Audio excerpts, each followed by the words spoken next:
Just like Cougar fans come together for BYU basketball, the community gathers around KSL each morning for important news. Listen tomorrow between 5 and 9 to KSL News Radio.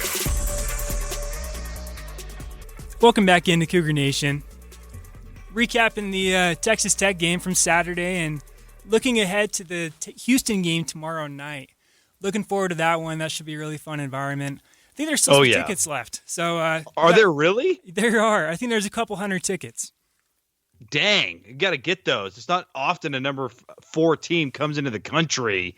So, look, it's not often that BYU plays this many ranked teams in a row. Mitch Harper, who is not here today, he's in California with his family, little vacation for the BYU insider Mitch. Look, he tweeted out, it's been like 40 years since BYU played 3 consecutive ranked teams. So this Big 12, man, it's something else, isn't it, Nate? Oh, it is, for sure. All right, let's get to what's trending. Cougar Nation trending. What's trending up and what's trending down this season.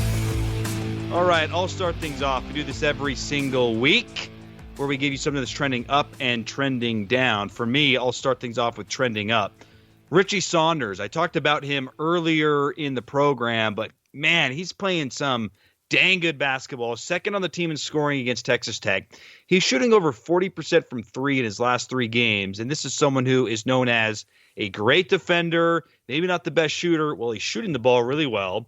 He might be the team's best cutter to the basket, which works perfectly with Ali Khalifa. I think Richie Saunders is making a big case to get more playing time. Yeah, I was up and down between Ali Khalifa and Richie Saunders. I ended up going with Ali Khalifa. It's kind of the easy answer just because what he did on Saturday.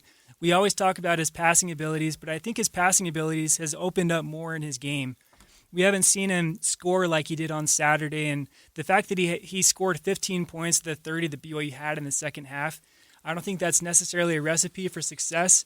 But if other players can start hitting their shots in addition to Khalifa scoring at the basket, I think that can be a big thing for BYU basketball. Trending down, you touched on it, but I think it's worth a larger discussion. Atiki Aliatiki, why did he not play? And he hardly played against Iowa State. He's played 3 minutes in the last 2 games. Now, the Texas Tech game could have very well been, hey, like, there's not really a place for him. Because when Noah Waterman went out, I did think it was somewhat telling that they went to Townsend triple for a little bit because triple can stretch the floor. Mm-hmm. That's not something Atiki Aliatiki can do. He can't step out and hit threes. And so maybe you're thinking, hey, if we're going to play Foose as the down low guy, we can't play 2 of them. We still have to stretch the floor. So I kind of get it from that perspective. But what doesn't make a whole lot of sense to me about Atiki Aliatiki not playing is I felt like he was ascending at the end of the non-conference play. He had 17 against Wyoming before the calendar year turned to 2024. It felt like this dude is a reliable rotation player, and now he has fallen out. It's a little confusing, and I wonder against Houston, a team that is going to slow the pace.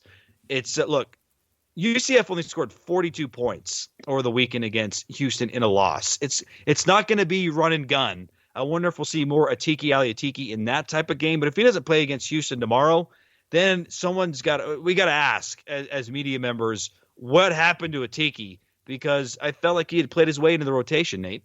Yeah, who I have trending down is Jackson Robinson. And that hurts to say because just a month ago, we talked about him being a possible first-round NBA draft pick. And since he suffered that ankle sprain, he just hasn't been the same player. He, on December 13th against Denver, he was 8 of 16 from 3. And so 8 made 3-pointers. That's one of the 5 most in BYU history. And since that game, he is 8 for 37. So he went from 8-16 one night to 8 for 37. So 22% since that injury. And he's clearly not healthy. Ankles are kind of tricky. Sometimes they can linger a little longer than other injuries. And I feel like BYU really needs Jackson Robinson to return to his non-conference form in order to be able to compete for a good spot in the Big 12 tournament.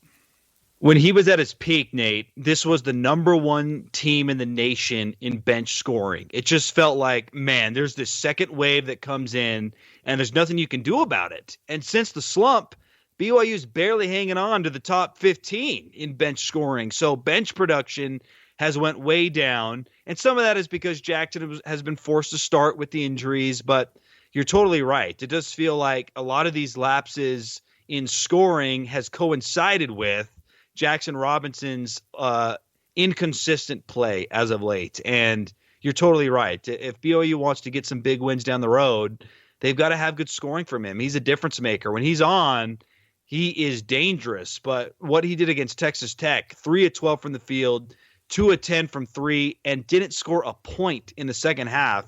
It's hard to win in the Big 12 when some of your best players are having that kind of offensive output. Yeah, you just can't do that. The first 10 games, he had one game under 12 points. And in the last 7, he scored 2, 10, 5, 10, 7, 15, and 8. And he really needs to get on track. And if he's not able to... 15 in the win against Iowa State, right? Exactly, 15 in the win. And honestly, those 15 may have not even been a difference maker in that game. There was so much working for BYU already. They need him to come up in games where they need him in the second half. We're taking your calls here on Cougar Nation. We got one more segment to go on the other side, so there's still a little bit of time if you want to chime in on the loss against Texas Tech. Is it time to hit the panic button?